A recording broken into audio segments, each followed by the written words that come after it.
16 जनवरी को ईरान के पाकिस्तान पर सर्जिकल स्ट्राइक करने के बाद दोनों देशों के बीच कूटनीतिक तनाव पैदा हो गया है। ईरान ने कहा कि उसने पाकिस्तान में आतंकी संगठन जैश अल अदल के ठिकानों पर बमबारी की। ईरान के हमले के जवाब में गुरुवार को पाकिस्तान ने दावा किया कि उसकी सेना ने ईरान की सीमा में घुसकर कथित आतंकी ठिकानों पर हमला किया है।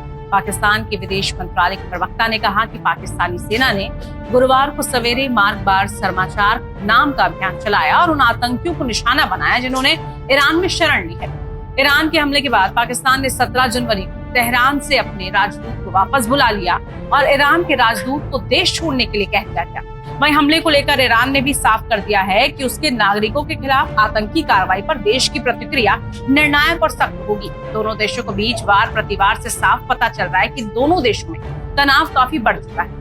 लेकिन अब ये बात सबके जहन में दौड़ रही है कि ऐसा क्या हुआ कि दो इस्लामिक देश जो कभी एक दूसरे के रहनुमा हुआ करते थे, अब एक दूसरे के दुश्मन बन गए। तो आइए इस बात को समझते हैं कि आखिर दोनों देशों के रिश्ते बिगड़े कैसे हैं। दरअसल ये रिश्ते एक दिन में नहीं बिगड़े। इसके पीछे कई ऐसी आतंकवादी घटनाओं का हाथ है जिसे पाकिस्तान समर्थित आतंकवादियों ने अंजाम दिया। ईरान ने जब पाकिस्तान पर हमला किया है उससे महज कुछ ही समय पहले ईरान ने सीरिया और इराक में भी मिसाइली हमला किया था। दरअसल ईरान के करमन शहर में दोहरे आत्मघाती बम विस्फोट में 80 से ज्यादा ईरानी नागरिकों की मौत हो गई थी। इस हमले की जिम्मेदारी इस्लामिक स्टेट ने ली, लेकिन ईरान को शक था कि हमले में जैश अल अदल का भी हाथ हो सकता है। वहीं पाकिस्तान का ये कहना है कि ईरान बलूच आतंकवादियों को प्रश्रय दे रहा है।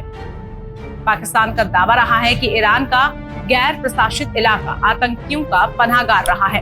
पाकिस्तान के मुताबिक इसे लेकर ईरान को कई बार डोजियर भी सौंपा गया और साथ ही आतंकी गतिविधियों के कई सबूत भी दिए गए थे। बावजूद इसके ईरान इस पर कोई कदम नहीं उठा रहा था।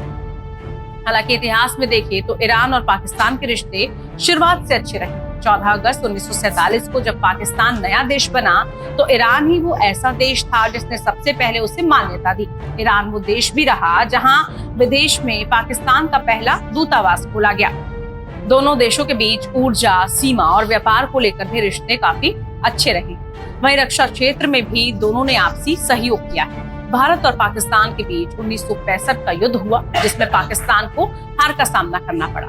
कहा जाता है कि इस युद्ध में ईरान ने पाकिस्तानी सेना की मदद की। पाकिस्तानी छात्रों के लिए ईरान ने अपने यहाँ विश्वविद्यालय भी खोले। यही वजह रही कि ईरान और पाकिस्तान के रिश्ते ठीक चल रहे। लेकिन इस दोस्ती में दरार तब से पड़नी शुरू हुई जब 1979 में आयतुल्लाह खामेनेई ने वहां इस्लामी क्रांति के अफगानिस्तान पर सोवियत संघ का नियंत्रण हो गया। इन दोनों घटनाओं ने ईरान और पाकिस्तान के रिश्तों में दरार पैदा कर दी। वहीं पाकिस्तान में सुन्नी मूल तो ईरान में शिया मुस्लिमों की अधिक जनसंख्या ने भी दोनों देशों को दूर कर दिया। धीरे धीरे आतंकवाद ने दोनों देशों के बीच दूरियां और बढ़ा दी। ईरान का आरोप रहा है कि पाकिस्तान आतंकवाद को पनाह देता रहा है, जबकि पाकिस्तान का कहना यह है कि ईरान बलूचिस्तान अलगाववादियों को समर्थन और शरण देता है। ऐसा ही समूह जुंदाल्लाह हुआ करता था।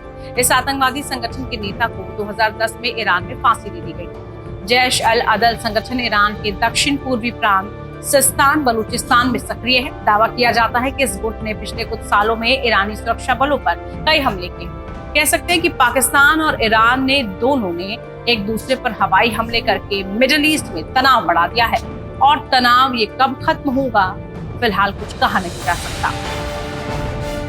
आपको ये वीडियो कैसी लगी जरूर बताइए। साथ ही आप हर खबर के लिए बने रहिए times now Bharat digital platform के साथ।